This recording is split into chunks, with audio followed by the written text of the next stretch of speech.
Hey guys, Banto here. So today we'll be playing Godus, and this is one of those Godus games similar to the Black and White, and maybe I played games like Dungeon Keeper. And the reason I'm saying that is because this game is made by Peter Moleux, who was behind all of those great old games. He was working at that company called Bullfrog for a time being, and then he worked at Lionhead Studios. I think he was even one of the founders of that one. So this game is a God game, and I got this on Kickstarter when it was there, and I felt directly when I saw this game that this is something that I do want to get because it seems so interesting with all those features in the game. So here I have some powers that you can upgrade later, but we will need some beliefs from our followers. So when you're going around in this game throughout the time when you're gathering things and such, you will increase, like, make your population better, you will get more advanced houses, you will get more advanced tools, and you will even change how the different followers works together. Like, you will make them socialize together, you might make some new roads, you might make some, like, I would call like a town center or a market where people like go together. If I don't remember it wrong also, at least in the previous one, it was kind of like some farms. So later on they will have like, they might want to live close to some trees and such things. But you will get some god powers to shape the land, so currently we can actually only affect these sand regions, this terrain. Later when we get some more belief, we can actually affect the grass too. So got a god power here, so now we can actually shape the land like as I was saying here. So it's really easy, just like drag with your mouse and you will shape the land. It used to be possible to actually do some, like I saw there, I was doing some double clicking. With that you can actually like quick shape the land, so it was trying to fill out some holes or whatever it was trying to do, and they have improved this game very much also. So they didn't really release any patch for a really long time. They kinda like released one patch to Steam, and then it took several months, and people were worried, where's the game? Will it never be released? Have they shut off the project and such things? And I got a bit worried too that the game hasn't been there. But the reason for that was that they totally changed the game. Because before it was a damn clickfest, to be honest, and people was giving feedback about that it was way too much clicking, and I totally agree. I felt like when I was playing the game, I was gonna record this really long time ago when that I don't know if it might even be in alpha, with it was in beta as well. This is in beta. But it was like non-stop clicking all the time, and you know, that wasn't much fun, and it would look pretty silly when you're playing on your phone or if you're playing on your tablet, which this game will be playable on later. It would look pretty silly if you're just sitting and smashing your tablet or whatever. But you know, that's something you do with Angry Birds, or when you're playing Flappy Birds, if you know what that game is. So you can see some information about this current house that we got here, how much you believe per hour, and the capacity of it. So even though you're not playing this game, the game, like the saves currently are saved on your own PC, but like the belief and your village, it's kind of like in some clock or something that's ticking. And so if I would log out and I'm getting belief from different places, I would still keep getting belief even though I'm not playing the game. So I can go off for the game for several days and get back, or just get away for 1 hour or two and get back and get my belief from my followers. So heroes can use this stamp to upgrade his abode here. There are different like stamps or whatever you want to call them, they find out in lands which you apply to this card. So now we'll be able to get his new houses. But here is like one like kind of like a chat bubble, and that like mechanical one that with that tool one. So one is like, I would say social, and the other one that we used was kind of like a tool one. But you see, when I'm removing these trees right now, you see that I'm not really getting anything. Oh, so now we got a bigger land. Use this shrine to increase our land. So now we're just gonna have to make so we can actually build around here. Remove some rocks and remove some trees and reshape the land so it will fit in some buildings. So we can start building here and get closer to the border, and later we're gonna expand even more. But I think it's really interesting in this game because... Oh, we got one of those items there, was the social one. I think it's really interesting in this game because you will be getting new houses, like I said before, and you get changes of like how the people in your village behaves. Like, I think it's really fun with those things like socializing, so they won't just be sitting inside little huts, they will actually go out and socialize with each other and such. Oh, another one. I really like the sound. They added very much sound to the game. They added this like bird sounds, they added this sound effects when opening it. Whoa, awesome.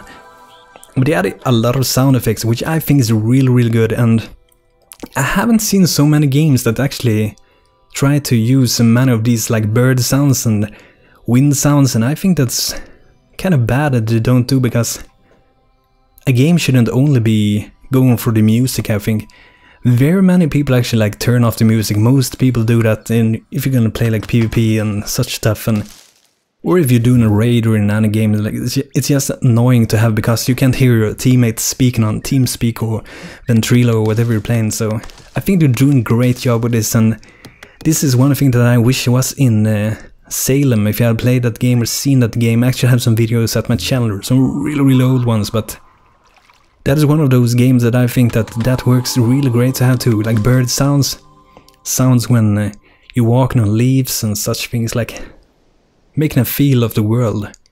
That is something that many games actually fail with, but I think it's really great that they are trying to add some of these sound effects to this game. But you will find all these like items for land. It's really easy to spot because those particle effects, those flowing around there, they are showing that there is a chest underneath here. So even though the chest would be kinda deep down, you will still be able to find it because of those particle effects flowing around. Here we got another exploration shrine, and I'm a bit unsure what this shrine actually do. It is different than that one, so it's definitely not some for expanding. It might be some like the previous one when you had some kind of like speed buffs that made people move faster, or it can be something that make people breed more, like they would increase their population even more.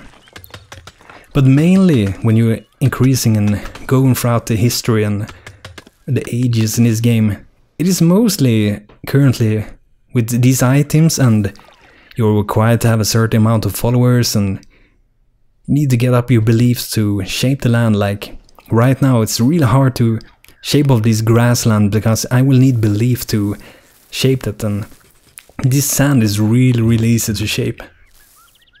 But I will need to reshape this to be able to build above there, because houses have limited amount of range where they can actually reach, so I had to build this here to be able to reach there above, because if I didn't do that, they would actually stop and no one would never ever start to build there because it was too far away from all of my houses. And here you can see like how long is left for the belief to get back and how much is given and the capacity. So like I said, even if you go offline, you will still be getting it. So now we got Breeder will generate belief. So that's really awesome. So the next time that I make an episode, we're gonna get some belief. It's gonna take some time, so it's gonna take about 5 minutes. So in the next Goddess episode, I'm definitely gonna get some of that belief, and we can use some of the god powers. And when I get further in the game, I'm definitely gonna show some of these cool god powers, which you can like shape the land and kill things, smash down things and all kinds of things really. But I think it was really great thing of Peter and 22 Cans to actually like remake the game, because the game before was not a game. Now it actually feels like a game. Before it was just a big clickfest. So I think that time it took for them to create this patch, it was totally worth it, because the game is so much better than it used to be, and I can see this becoming a game. So that's really fun. One thing that I think was really fun too was when this was on Kickstarter, and I think it was like 1 hour left and I was checking the live stream, and there was some guy like kidding with him like, I'm gonna send you pizza to you, while I was waiting to reach their goal, and they was like no, he's not gonna do that. But then in the middle of it, their live cam session, there actually came a guy and knocked on the door with her pizza, so that was really fun. And you can see 22 Cans and Peter Moleux and them chewing on their pizza. That was really fun to watch, I must say. It was really nice, and I do not regret to help to fund this game on Kickstarter. This is the first game that I actually had to kickstart.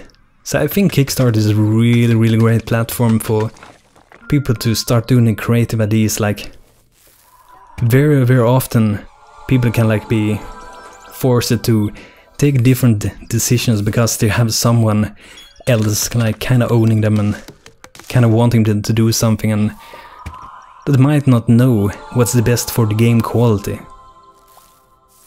And for me, I would say that in many games you might see that people say like, oh, this is so good, and because there's so many players playing this game. But you gotta keep in mind that those games are mainly made for casual players, which is really good. It's one of the best audience to earn money, because the biggest audience for gaming, it is the casual players. But we are getting, I would say we're getting more and more non-casual players, so that it is the market that you earn the most.